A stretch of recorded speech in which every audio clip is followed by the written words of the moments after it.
Será que a tua pergunta está aqui?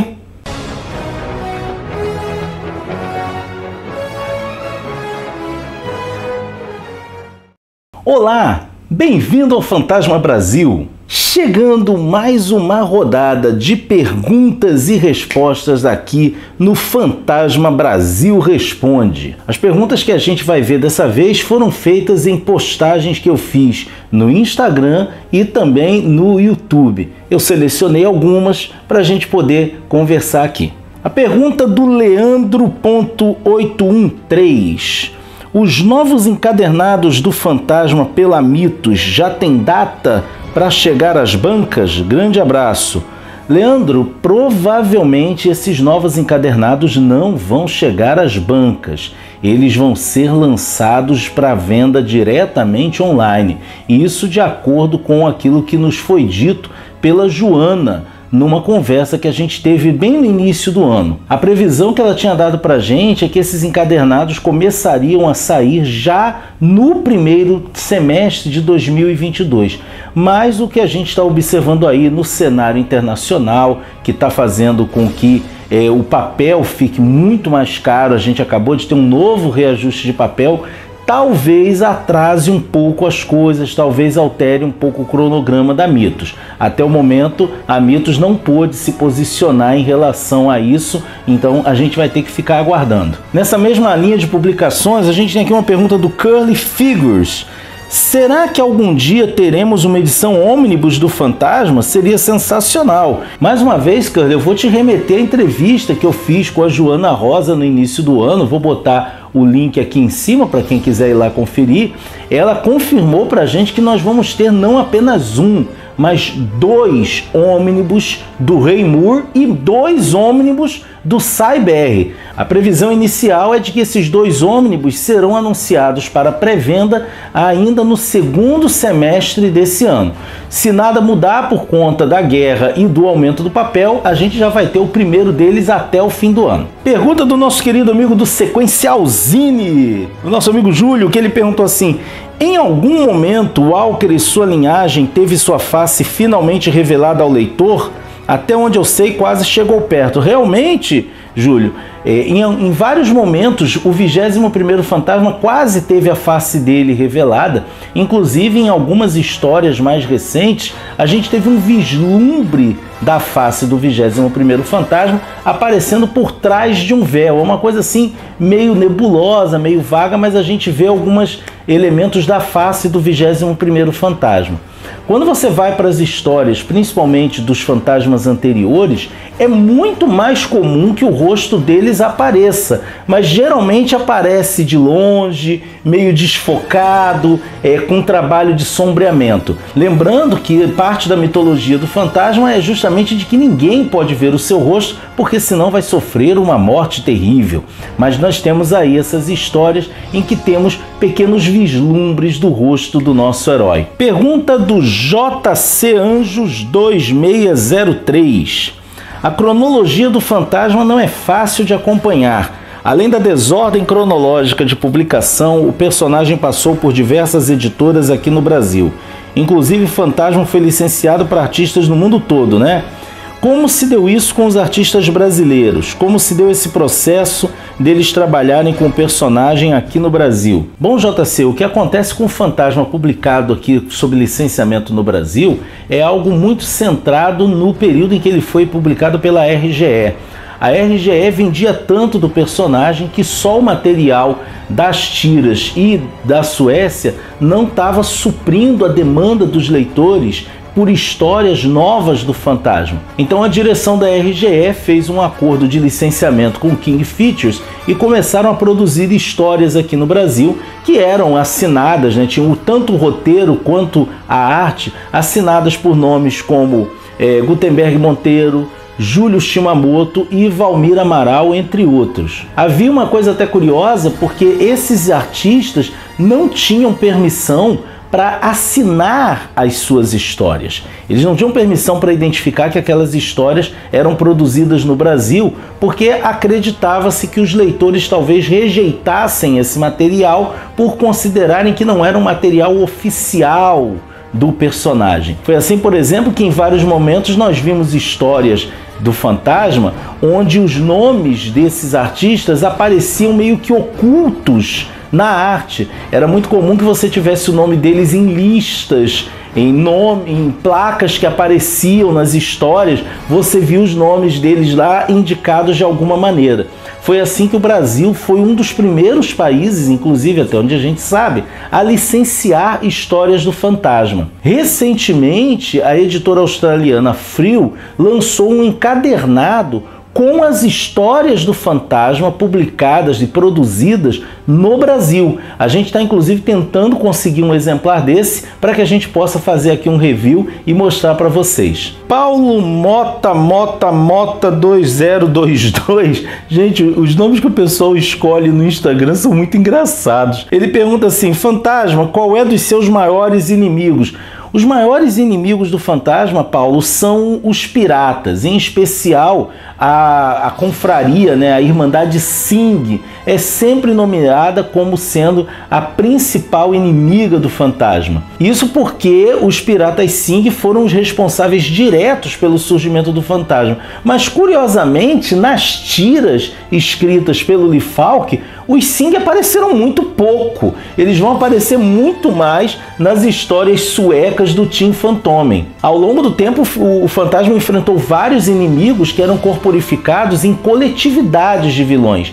Mas, ultimamente, principalmente pelas histórias do Tony DePaul, nós fomos sendo apresentados a uma espécie de galeria de vilões.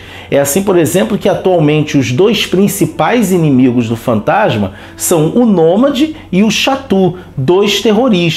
Ambos se encontram presos nesse momento, mas a gente nunca sabe o que pode acontecer quando a aventura começa. Outra pergunta do JC Anjos: como você explica a longevidade do personagem através dos tempos, sem o mesmo merchan dos heróis de grandes editoras que passaram por tantas mãos? É interessante a sua pergunta, JC, porque aqui no Brasil o personagem teve uma publicação longeva, né? Só na RGE foram 371 números, é muita coisa. Depois que a Globo parou de publicar o personagem, ele continuou em publicações esporádicas e a sua popularidade no Brasil deu uma diminuída em relação aos anos de ouro, né, os anos dourados da RGE. Entretanto, o fantasma recentemente apareceu numa lista como um dos 10 mais populares personagens de quadrinhos que não são da Marvel nem da DC. Na verdade, o fantasma fora do Brasil e fora dos Estados Unidos, ele tem uma popularidade incrível. É um personagem que ainda é muito reconhecido. Eu acredito que isso vai se explicar principalmente pela própria mitologia do personagem. É um personagem que não tem poderes paranormais, não tem superpoderes, e é um personagem que tem uma questão de família muito intensa. O fato do fantasma ter toda essa coisa, todo esse impacto relacionado à dinastia, aos valores culturais, aos valores familiares, a essa passagem mesmo de manto de pai para filho, tem sido apontado, principalmente em países como Austrália e Suécia, como um dos fatores que levam à sua grande popularidade por lá. Eu acredito que o personagem também mantém muito da sua popularidade pela própria qualidade das histórias que foram sendo apresentadas e, por que não, por uma certa nostalgia que as pessoas têm desse personagem, pelo fato dele ter sido o primeiro personagem dos quadrinhos. Pergunta do Rimer Oliveira: somente no Brasil o fantasma foi publicado com o uniforme vermelho? Não, Rimer, o fantasma foi publicado com o uniforme vermelho também na Itália e na Turquia. Para quem de repente não está ligado no que acontece em relação ao uniforme do fantasma, em vários países houve uma certa dificuldade tecnológica para a publicação do personagem na sua cor roxa, e por isso países distintos adotaram cores distintas para o seu uniforme. Eu fiz um vídeo já sobre essa questão das cores do uniforme, vou deixar o link aqui em cima para vocês irem lá e conferir. O nosso amigo Braga Câmara fez duas perguntas que eu vou colocar aqui. A primeira delas: existem em outros países heróis inspirados no fantasma? Se sim, quais? Existem sim, Braga. Nós temos, por exemplo, no Brasil, nós tivemos o Homem-Lua e tivemos o Escorpião. Na Itália, nós tivemos o Asso di Picche, que é totalmente inspirado no fantasma. E tem um sem número de outras cópias dele. Inclusive na Austrália você teve o Sir Falcon, que foi publicado no Brasil como Águia Negra, entre outros. Eu fiz um vídeo também sobre as cópias do fantasma. Vou botar o link aqui para você ir lá e conferir com uma informação muito mais completa do que essa que eu estou dando aqui para você. Outra pergunta do Braga Câmara. As HQs futuras de fantasmas antigos terão seus uniformes ajustados por aquela ilustração que vimos, onde aparecem versões dos uniformes mais coerentes com suas épocas? Acho que seria uma contribuição muito positiva para a mitologia. O nosso amigo Braga está se referindo a uma ilustração feita pelo Jeff Weigel, na qual ele mostra uniformes dos fantasmas anteriores sendo adequados às suas respectivas épocas. Pelo que eu já pude perceber, nas tiras isso vai ser seguido a partir de agora. Eles vão fazer histórias em que mostram os fantasmas anteriores usando aqueles uniformes nos padrões das suas respectivas épocas. Isso não chega a ser nenhuma novidade. Em histórias escritas pelo Tim Fantôme e também pela Frio, nós já vimos esse tipo de adaptação dos uniformes dos fantasmas anteriores às suas épocas, mas a gente nunca tinha tido um estabelecimento tão bem feito quanto esse que foi feito agora pelo Jeff Weigel. Eu espero sinceramente que eles passem a fazer isso, porque dá um dinamismo muito legal para as histórias. O Ed Marcos perguntou: tem uma história do fantasma chamado O Herói de Ébano? Se sim, onde encontro? Ed Marcos, eu procurei essa história, procurei referências a essa história e não encontrei nenhuma informação a respeito da existência dela. Se for possível, bota aqui no comentário como é que é mais ou menos essa história, o que você lembra dela, porque de repente você está lembrando com um título que é outro, né? Isso às vezes acontece. Então bota aqui mais ou menos o que você lembra dessa história, que eu vou atrás dela e assim que eu encontrar eu faço um review dessa história só para você, tá ok? O nosso querido Michel Cavalcante perguntou: seria possível a Mitos trazer as histórias do Kid Phantom ou o blog?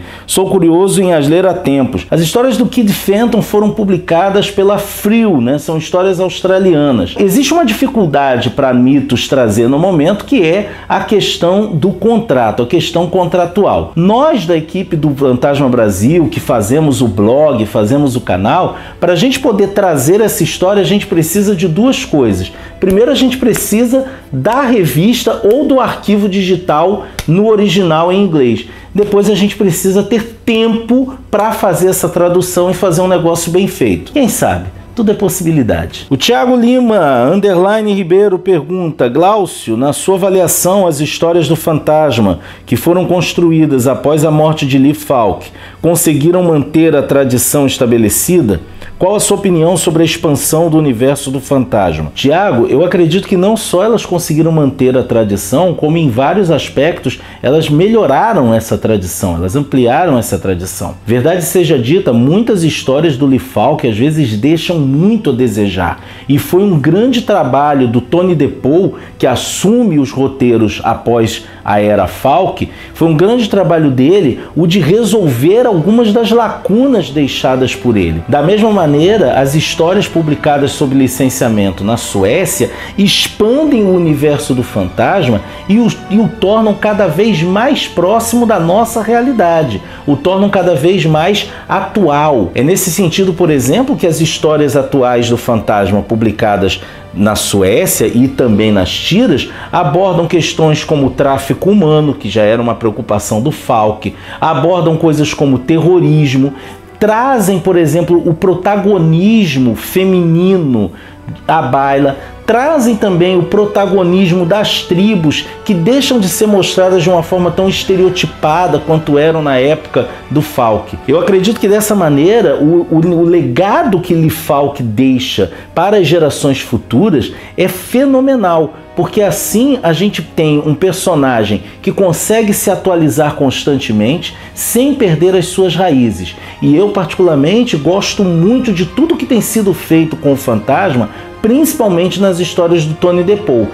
tem os seus altos e baixos, a gente já falou aqui de algumas histórias que não são lá essas coisas, mas isso daí não invalida o fato de que a gente tem um personagem com um universo em constante expansão, e assim a gente vai tendo cada vez mais e melhores aventuras desse incrível personagem que a gente ama tanto. E é isso, pessoal, não deu para responder todas as perguntas, eu espero que vocês tenham ficado satisfeitos. Em breve a gente faz uma outra rodada desse Fantasma Brasil Responde. Se você gostou do nosso vídeo, não deixe de curti-lo e compartilhá-lo nas suas redes sociais. Não deixe também de continuar ajudando o nosso canalzinho a continuar com seu trabalho, fazendo suas compras pelo link da Amazon que está aqui na descrição do vídeo. E não deixe também de se inscrever no nosso canal e de nos seguir nas redes sociais, Facebook, Instagram e Twitter. Assim você fica por dentro de tudo o que acontece no fascinante universo do espírito que anda, ok?